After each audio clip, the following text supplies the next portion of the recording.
Perkenalkan, nama saya Rati Rafika Fauzi Filaili. NIM saya 2322514011. Di sini saya berasal dari program studi bimbingan dan konseling. Pada kesempatan kali ini saya ingin menyampaikan sebuah refleksi pengalaman belajar saya selama PPG Prajabatan gelombang 2 tahun 2023. Berikut pembahasan yang ingin saya sampaikan dalam presentasi kali ini, yaitu yang pertama, identifikasi diri. Yang kedua, refleksi pengalaman belajar yang bermakna. Yang ketiga, desain inovasi layanan BK. Kemudian, refleksi mengikuti program PPG Prajabatan. Yang pertama, identifikasi diri. Jadi, visi pribadi saya untuk pendidikan Indonesia, saya ingin menjadi bagian transformasi pendidikan Indonesia, di mana setiap individu memiliki kesempatan untuk mengembangkan potensi maksimal mereka. Saya ingin berkontribusi dalam menciptakan lingkungan belajar yang inklusif dan relevan secara global, namun tetap menjunjung tinggi nilai-nilai luhur budaya bangsa Indonesia. Melalui pendidikan, saya berharap dapat melahirkan generasi muda yang tidak hanya cerdas, tetapi juga memiliki karakter yang kuat, rasa cinta tanah air yang mendalam, serta integritas yang tak tergoyahkan. Visi pribadi saya sebagai calon guru yaitu menjadi pendidik yang mampu menginspirasi peserta didik untuk mencapai potensi terbaik mereka. Saya ingin menciptakan lingkungan yang inklusif dan menyenangkan, di mana setiap siswa merasa dihargai dan didukung untuk berkembang secara holistik. Melalui pendidikan yang aktif dan bermakna, saya akan membekali peserta didik dengan pengetahuan, keterampilan, dan nilai-nilai yang diperlukan untuk menjadi individu yang berkarakter, berdaya saing, dan memiliki kepedulian sosial yang tinggi. Saya berkomitmen untuk menjadi guru yang selalu belajar dan berkembang agar dapat memberikan yang terbaik bagi mereka. Hal-hal yang ingin saya lakukan sebagai langkah konkret untuk mencapai visi-visi saya tersebut, yaitu mengembangkan kompetensi melalui program PPG Prajabatan yang saya lalui ini, kemudian mengikuti secara aktif berbagai pelatihan dan program pengembangan diri, kemudian berpegang teguh pada prinsip-prinsip BK, melatih berbagai metode dan teknik dalam pelaksanaan program BK, menerapkan pembelajaran yang berdiferensiasi untuk memfasilitasi keberagaman dan gaya belajar, merancang RPL yang selaras dengan profil pelajar Pancasila dan SKKPD sesuai fase mereka, kemudian menerapkan EMC2, membangun relasi yang baik dengan siswa, menerapkan metode pembelajaran atau layanan yang inovatif, mengembangkan materi pembelajaran yang berkualitas. Saya akan berkolaborasi dengan semua pihak yang terkait yang mendukung terlaksananya program BK di sekolah, kemudian mengevaluasi program-program yang sudah saya laksanakan. Saya akan menyampaikan refleksi pengalaman belajar selama mengikuti kegiatan PPG Prajabatan gelombang 2 tahun 2023. Yang pertama, mata kuliah Filosofi Pendidikan. Filosofi Pendidikan, saya mempelajari tentang perjalanan pendidikan di Indonesia. Saya mengetahui bagaimana Ki Hajar Dewantara menekankan pendidikan itu harus sesuai dengan kodrat alam dan kodrat zaman, merujuk pada potensi dan karakteristik bawaan dari peserta didik itu sendiri. Jadi, perubahan dan perkembangan yang terjadi di masyarakat, teknologi, dan ilmu pengetahuan harus disesuaikan dengan layanan yang akan diberikan oleh peserta didik dalam metode pembelajarannya, materi, dan media yang akan diberikan kepada peserta didik. Tentu ini akan menjadi minat belajar siswa. Saya akan menyampaikan refleksi pengalaman belajar selama mengikuti kegiatan PPG Prajabatan Gelombang 2 tahun 2023. Yang pertama, mata kuliah Filosofi Pendidikan. Filosofi Pendidikan, saya mempelajari tentang perjalanan pendidikan di Indonesia. Saya mengetahui bagaimana Ki Hajar Dewantara menekankan pendidikan itu harus sesuai dengan kodrat alam dan kodrat zaman. Merujuk untuk yang kedua, mata kuliah Pemahaman tentang peserta didik dan pembelajarannya.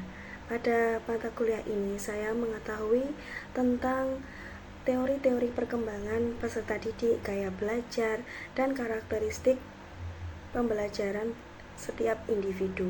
Pengetahuan ini membantu saya untuk lebih berempati dan memikirkan bagaimana caranya menyesuaikan layanan BK yang akan saya berikan agar sesuai dengan gaya belajar peserta didik itu sendiri. Untuk yang selanjutnya, refleksi pengalaman belajar pada mata kuliah Prinsip Pengajaran dan Asesmen. Lewat pengajaran dan asesmen ini, saya mengetahui bagaimana membuat RPL atau rancangan pemberian layanan BK yang efisien dan yang tepat sesuai dengan kurikulum yang terbaru. Pada mata kuliah ini saya mengetahui banyak Untuk yang kedua, mata kuliah Pemahaman tentang peserta didik dan pembelajarannya.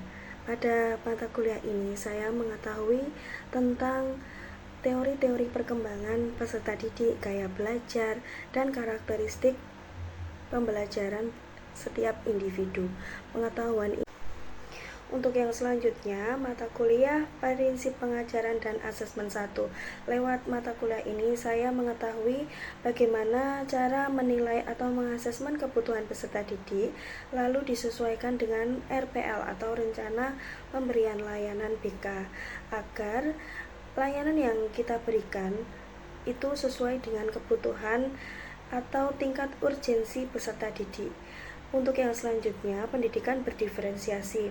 Lewat mata kuliah ini, saya mengetahui bahwa tidak semua peserta didik memiliki masalah yang sama atau membutuhkan gaya belajar yang sama. Jadi, lewat mata kuliah ini saya bisa memberikan pembelajaran yang berdiferensiasi kepada peserta didik atau bisa menyesuaikan minat dan bakat mereka.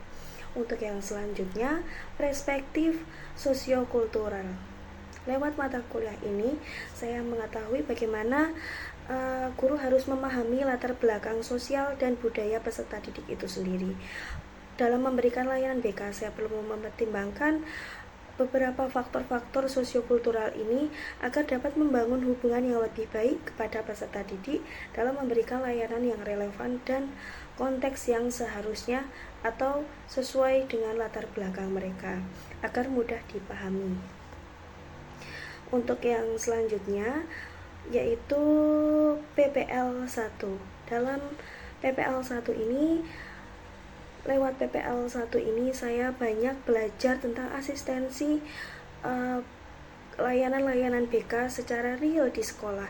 Saya bisa mengembangkan atau bisa melihat bagaimana layanan tersebut bisa dipraktekkan dalam pembelajaran yang sesungguhnya atau belajar secara langsung dengan guru pamong dan DPL dalam mengembangkan teori-teori yang sudah saya pelajari sebelumnya. Oleh karena itu, PPL 1 ini mengajarkan saya bagaimana saya berkolaborasi sesama tim dan guru pamong dan DPL untuk bisa memberikan atau mempersiapkan layanan-layanan yang sesuai dengan kebutuhan peserta didik. Untuk yang selanjutnya, mata kuliah pengantar anak berkebutuhan khusus. Lewat mata kuliah ini, saya mengetahui jenis-jenis ABK yang ada di dalam mata kuliah ini, yang sudah diajarkan oleh guru, yang sudah diajarkan oleh dosen, dan materi-materi yang ada di LMS. Dalam mempelajari mata kuliah ini, saya mengetahui bahwa di dalam sekolah inklusi kita bisa untuk selanjutnya, mata kuliah pengantar ABK. Mata kuliah ini memberikan saya pengetahuan dasar tentang anak berkebutuhan khusus atau jenis-jenisnya. Dalam mata kuliah ini, saya mempelajari atau mendapatkan referensi tentang sekolah-sekolah yang sudah melaksanakan program sekolah inklusi atau segresi. Dan di wilayah tempat saya PPL ini termasuk jenis sekolah inklusi. Saya mengetahui ada beberapa anak ABK yang menyesuaikan gaya belajar mereka bersama dengan anak-anak lainnya. Tentu dengan pengetahuan ini saya dapat memberikan atau membantu mereka dalam mencapai potensi mereka dan mengikuti gaya belajar peserta didik lain. Selanjutnya, mata kuliah PSE atau pembelajaran sosio-emosional.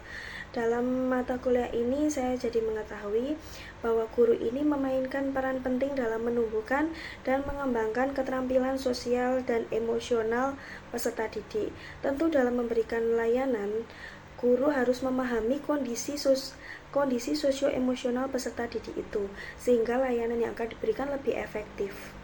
Dalam mata kuliah ini saya jadi mengetahui keterampilan atau kompetensi sosial dan emosional yang harus guru ketahui, yaitu tentang kesadaran diri, memanajemen diri, kesadaran sosial, keterampilan berhubungan sosial, dan pengambilan keputusan yang bertanggung jawab. Jadi, guru harus memasukkan nilai-nilai KSE ini agar peserta didik ini mampu mengambil keputusan yang bertanggung jawab. Untuk yang selanjutnya, mata kuliah prinsip pengajaran dan asesmen 2. Dalam mata kuliah ini saya mengetahui bagaimana teknik-teknik ini saya lakukan dalam kegiatan PPL 2. Jadi, tentang layanan dasar yang saya pelajari di pengajaran dan asesmen 1, saya terapkan langsung kepada kegiatan PPL 2 ini dalam membentuk RPL. Jadi saya melakukan praktik langsung dalam memberikan asesmen yang sudah saya pelajari.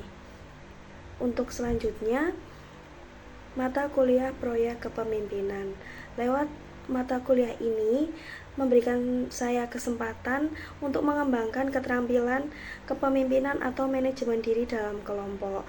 Dalam hal ini, tentu ini membekali saya dalam bersosial atau berkolaborasi dengan teman sejawat untuk menciptakan atau menyelenggarakan kegiatan yang efektif kepada peserta didik atau masyarakat.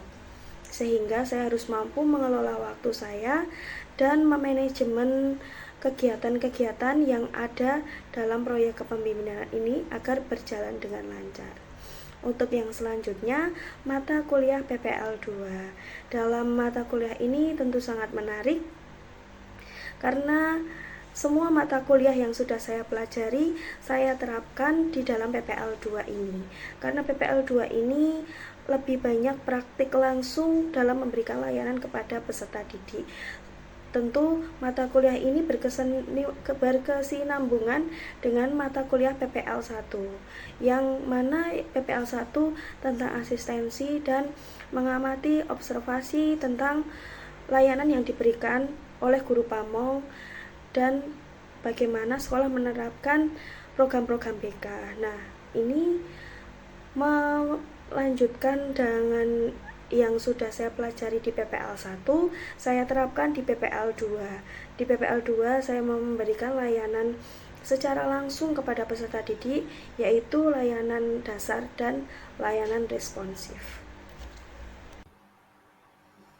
Menurut saya, refleksi pengalaman belajar yang bermakna dalam PPL 2 ini, saya merasa saya lewat PPG Prajabatan ini saya menggali berbagai macam teori pendidikan, yang mana teori ini menjadi bekal saya sebagai calon guru di mana saya melakukan atau menguji pemahaman teori-teori saya langsung di lapangan, yaitu di Sekolah SMA Negeri 1 Sukoharjo, di mana pengalaman ini mengajarkan saya bagaimana mengelola kelas, berinteraksi dengan siswa yang beragam, memecahkan berbagai masalah pembelajaran atau layanan, yang mana membuat atau membentuk saya menjadi guru yang lebih siap dan berdedikasi. Refleksi materi pada PPL 2. Pada materi PPL 2 ini terdiri dari 2 topik. Yang pertama, 1 topik layanan dasar, yang kedua topik layanan responsif. Layanan dasar yang sudah saya laksanakan di SMA Negeri 1 Sukoharjo, yaitu yang pertama layanan bimbingan klasikal dan layanan bimbingan kelompok. Sebelum saya melaksanakan layanan ini, saya terlebih dahulu melakukan kegiatan asesmen berupa lembar AKPD, yaitu asesmen kebutuhan peserta didik. Sehingga lewat AKPD inilah saya mengetahui presentasi tingkat urgensi yang dibutuhkan peserta didik. Sehingga ketika saya membuat materi atau mempersiapkan RPL sesuai dengan topik-topik yang dibutuhkan oleh peserta didik. Untuk selanjutnya, yang topik 2 ini, layanan responsif, saya melakukan 2 kegiatan layanan responsif. Yang pertama, konseling kelompok dan konseling individu, di mana konseling kelompok dan konseling individu ini berdasarkan masalah yang dialami peserta didik.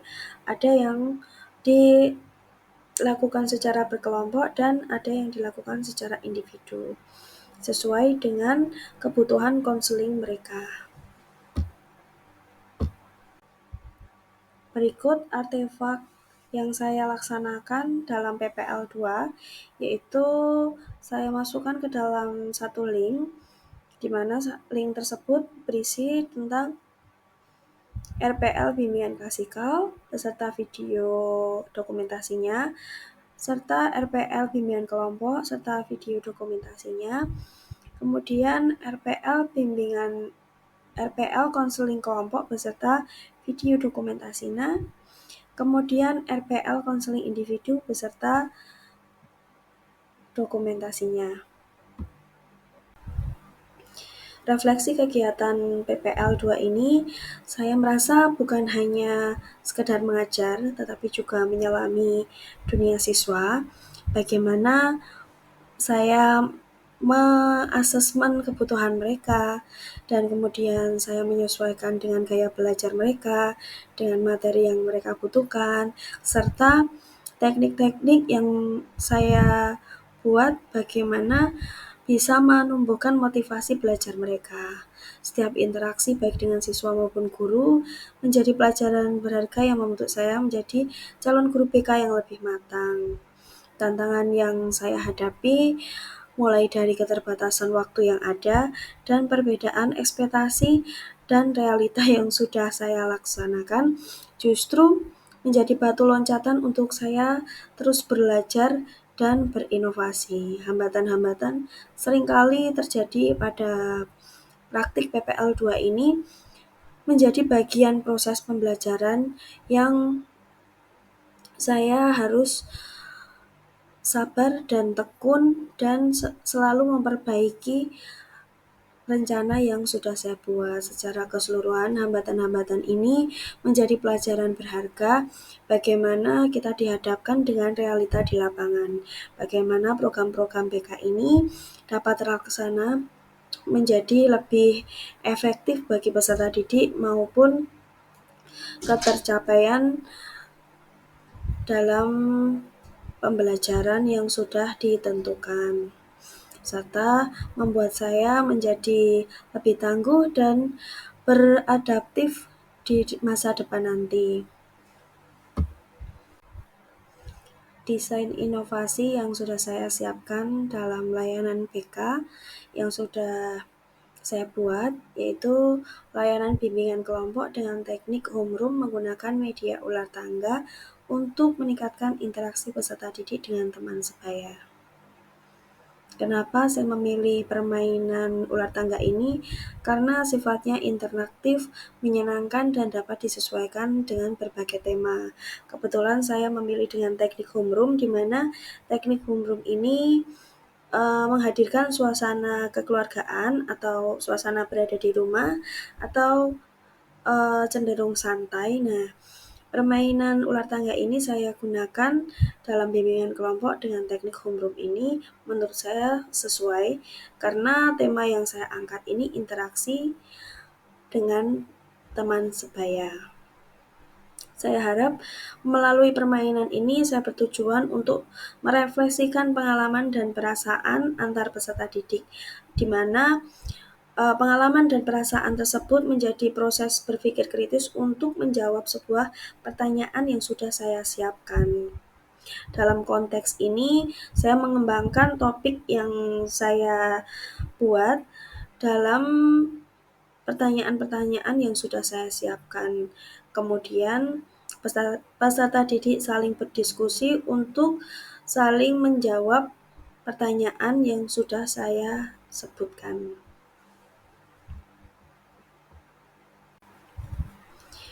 Tujuan pembelajaran atau layanan inovatif ini tentu saja mempunyai tujuan-tujuan lebih rinci, yaitu dengan media ular tangga ini saya menyiapkan beberapa pertanyaan sesuai dengan topik yang sudah saya tentukan, yaitu interaksi dengan teman sebaya.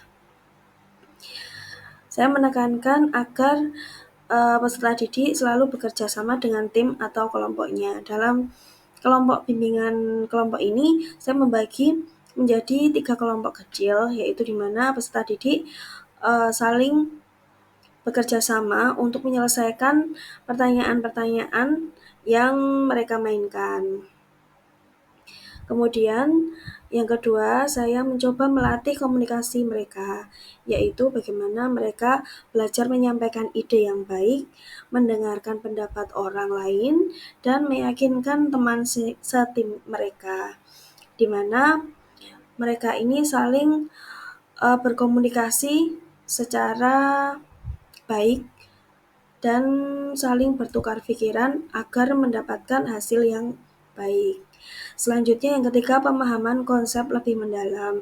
Sebelum ke tahap permainan, saya sudah menjelaskan materi tentang interaksi teman sebaya sekilas, dan dengan masuknya pertanyaan-pertanyaan dalam permainan ini membuat mereka mereview kembali apa yang sudah saya sampaikan sebelumnya atau materi yang sudah saya sampaikan sebelumnya, sehingga mereka memahami celah-celah mana saja yang mereka belum pahami atau masih kurang, sehingga mereka saling bertukar pikiran untuk mereview kembali. Yang selanjutnya, motivasi belajar. Saya mencoba dengan permainan ular tangga ini membangkitkan motivasi belajar mereka agar pembelajaran atau layanan yang saya berikan menjadi suasana yang menyenangkan dan tidak membosankan. Jadi saya berharap dengan desain ini peserta didik lebih termotivasi belajar karena mereka merasa bermain sambil belajar.